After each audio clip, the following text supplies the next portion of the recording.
అధిష్టానం ఇంకా రాష్ట్ర అధ్యక్షుడిని ప్రకటించలే. ఇవ్వంది వాళ్ళు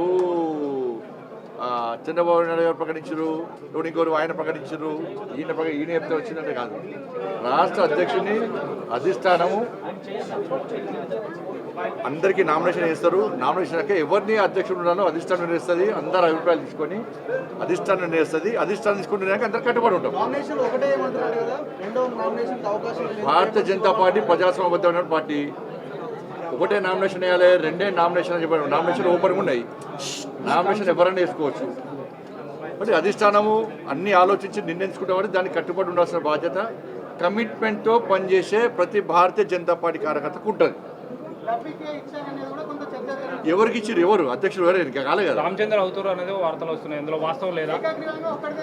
సాయంత్రం ప్రకటిస్తారు. సాయంత్రం చెప్తారు నామినేషన్స్ తర్వాత. ఎవరు నామినేషన్ ఇస్తారో నామినేషన్స్ తర్వాత అధిష్టానం ఆలోచించి అప్పుడు అభ్యర్థిని ప్రకటిస్తారు. దాని తర్వాత రేపు సమావేశం పెడతారని చెప్పి. మీ అధ్యక్ష ఎన్నికలో చంద్రబాబు వాస్తవం లేదా? ఇప్పుడు అన్ని ఫాల్తు మాటలు అంటారు వాటిని. ఎవరు సోషల్ మీడియాలో పెడుతున్నారు, నేను కూడా చూసినాను. అధ్యక్షుని కోసము, అధ్యక్షుని బాధ్యత కోసం ఎవరైనా అడగచ్చు. అడగడంలో ఎలాంటి తప్పు లేదు. వాళ్ళకు రావాలని కోరుకోవడంలో కూడా ఎలాంటి తప్పు లేదు. దాన్ని ఎవ్వరు తప్పు పట్టరు. ఎవరి వాళ్ళకి ఆలోచన రావాలని కోరుకోవడం తప్పేం లేదు. కానీ చివరికి ఏమవుతుంది?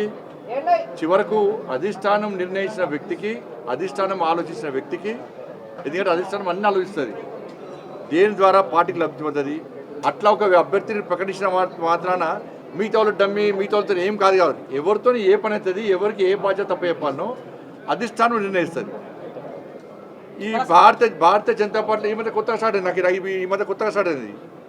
ఈ సోషల్ మీడియాలో ఉల్టా పోస్ట్ పెట్టి చూడు, లేకుంటే వేరే పార్టీలు చేస్తుంటారు అందరూ.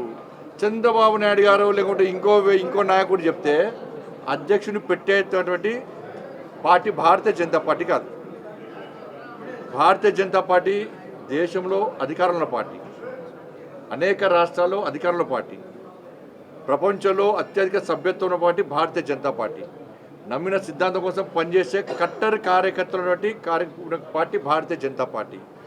కాబట్టి అధిష్టానం అన్ని చూస్తున్నది.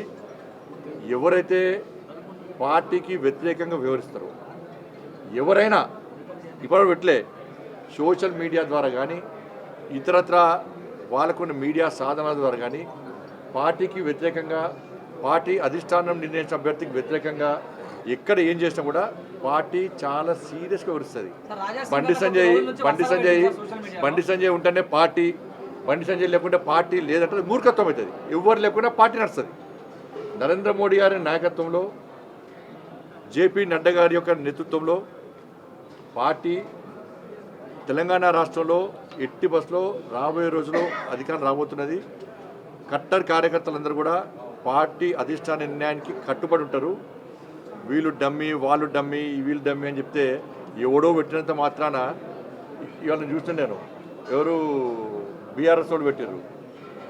బీసీ అంటే మనకి బీఆర్ఎస్ పార్టీ అని చంద్రశేఖరరావు దిగి బీసీకి ఇవ్వని చెప్పారు. BRS party working president social media పెడుతున్నారు కదా, ట్విట్టర్లు పెట్టిస్తుంది కదా బీజేపీ బదనం చేయడానికి. మీ పార్టీలో ఎంతమంది బీసీ మంత్రి పదవులు ఇచ్చారు?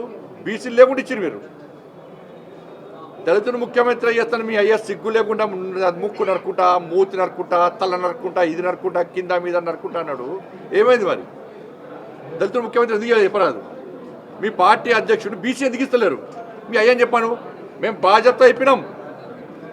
భారతీయ జనతా పార్టీ అధికారంలోకి వస్తే బీసీ ముఖ్యమంత్రి చేస్తామన్నాం. మీ పార్టీని ప్రకటించమని మరి. అరే అధికారిక పదవులు వేరు, పార్టీ వేరు. పార్టీని స్ట్రెంథన్ చేయడానికి, పార్టీ క్యాడర్ లోపల మంచి ఆలోచన కల్పించడానికి, పార్టీ పదవుల లోపల అనేక ఆలోచనలు సమీకరిస్తూ ఉంటారు. బీసీకి వేయాలి, బీసీ అంటే నేను బీసీ నాకు ఇవ్వలేదా? లక్ష్మణ్ గారు బీసీ, లక్ష్మణ్ గారికి ఇవ్వలేదా? చలపతి గారు బీసీ, వారికి ఇవ్వలేదా? దత్తాత్రేయ గారు బీసీ, దత్తాత్రేయ గారి అధ్యక్షులు లేరా?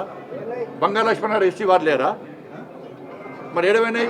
మరి బీఆర్ఎస్లో ఒక్కరిని బీసీని అధ్యక్షుడు చేసిరా? మరి చేస్తారా? బీసీ ముఖ్యమంత్రి చేస్తానని ప్రకటిస్తారా మీరు? దళితులు ముఖ్యమంత్రి చేస్తానే మోసం చేసిపోయా. 10 సంవత్సరాలు మొత్తం దోసుకొని అలా పైసలు పుట్టుపుట్టు పైసలు సంపాదించారు. కాబట్టి ఇవన్నీ కూడా తప్పు. దయచేసి మీడియా కూడా విజ్ఞప్తి చేస్తున్నా, ఎవరు మాట్లాడినా కూడా దయచేసి సహకరించండి. భారతీయ జనతా పార్టీ క్రమశిక్షణతో పనిచేసిన పార్టీ. అటువంటి పార్టీలో ఇలాంటివి రావడం మంచి పద్ధతి కాదు, మంచి పరిణామాలు కావు కూడా. అధిష్టానం చాలా సీరియస్గా దృష్టి సారించింది. ఎవరైనా